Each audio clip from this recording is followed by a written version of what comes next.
Hello বন্ধুরা, সবাইকে জানাই শুভ দুপুরের শুভেচ্ছা। তো আবার আমি চলে আসলাম একটা নতুন ব্লগ ভিডিও নিয়ে। তো পুরো ভিডিওটা দেখতে থাকো।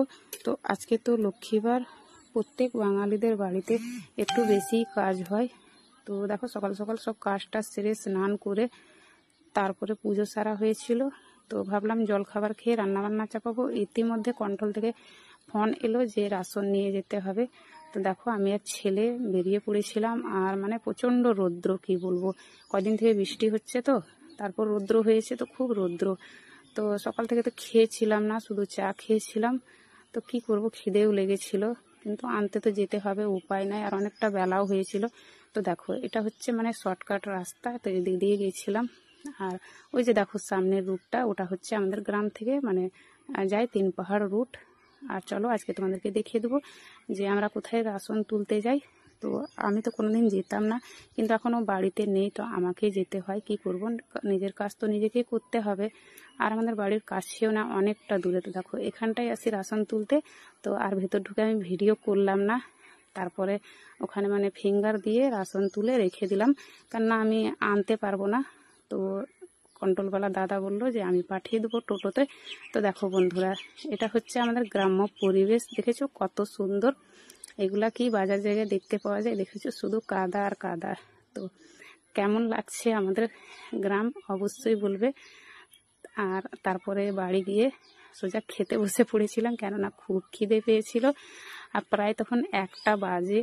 তো কিছু করার নেই, আর রান্না করতে তো অনেক দেরি হতো, তাই দেখো 2টো রুটি আর তরকারি নিয়ে বসে পড়েছিলাম খেতে।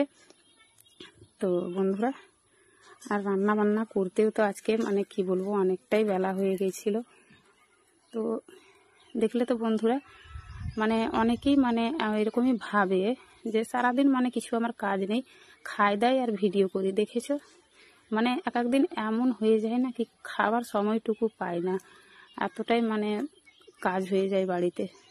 তো আর বন্ধুরা, তোমাদের সঙ্গে একটা আমার কথা শেয়ার করার ছিল যে তোমরা তো জানো এখন আমাদের মানে ভিডিওতে মানে পরিশ্রম করে সবারই যেইটুকু মানে আর্নিং হচ্ছে। তো আমি একটা জিনিস বুঝতে পারছি না যে বন্ধুরা, তোমাদের কার কার এরকম হচ্ছে অবশ্যই মানে আমাকে কমেন্টে বলবে। তো যে আমাদের মানে যে ডলারটা জমা হচ্ছে, তো ওখান থেকে আবার মানে কেটে নিচ্ছে কেন ফেসবুক, এটাই বুঝতে পারছি না। কারো যদি জানা থাকলে অবশ্যই জানিও কমেন্টে। এখন তো জানি যে মানে ফেসবুক আর্নিং কম করে দিয়েছে, তো সেটা তো বুঝলাম, কিন্তু মানে আমাদের যেটা প্রাপ্য সেটা পেয়ে আবার কেন ফেসবুক কাটছে, সেটাই বুঝতে পারছি না গো।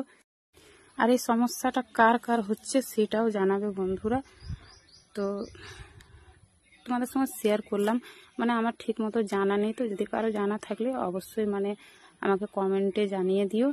তো দেখো তারপর চুলটা খুলে নিয়েছিলাম, কেননা স্নান করেছিলাম, ভিজেই ছিল, গুটিয়ে রেখেছিলাম স্নান করার পর। তো খেয়ে দিয়ে তারপর তো রান্না করতে হতো।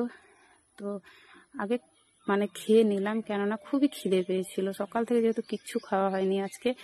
আর প্রায় তখন 1টা বাজে, তখন আমি মানে জল খাবার খাচ্ছিলাম। তো খাওয়া দাওয়া করার পর আমি রান্না করেছিলাম। তো চলো দেখি। তো বন্ধুরা, আজ আমার অনেকটাই দেরি হয়ে গিয়েছিল। তো যাই হোক, রান্না বান্না করা হয়ে গেল। তো দেখো আজকে আবার কি কি রান্না বান্না করেছি। ভাত আর করলাম মসুরের ডাল, আমের চাটনি। তো চাটনিটা কালকেই বানিয়েছিলাম। আর করেছি আলু সিদ্ধ, তরকারিতে করেছি পুরুল, আলু, সয়াবিন, টমেটো দিয়ে তরকারি করলাম। তো আজকে আমার মেয়ের তো একদম জমে যাবে, কেননা ডাল আর আলু সিদ্ধ খুবই পছন্দ করে। তো বন্ধুরা, কেমন লাগলো আবার আমার আজকের রান্নাবান্না অবশ্যই জানিয়ে দেবে কমেন্টে। তো এখনকার মতো ভিডিওটা এ পর্যন্তই, আবার নেক্সট কোনো ভিডিও অবশ্যই দেখা হবে। সবাইকে টাটা।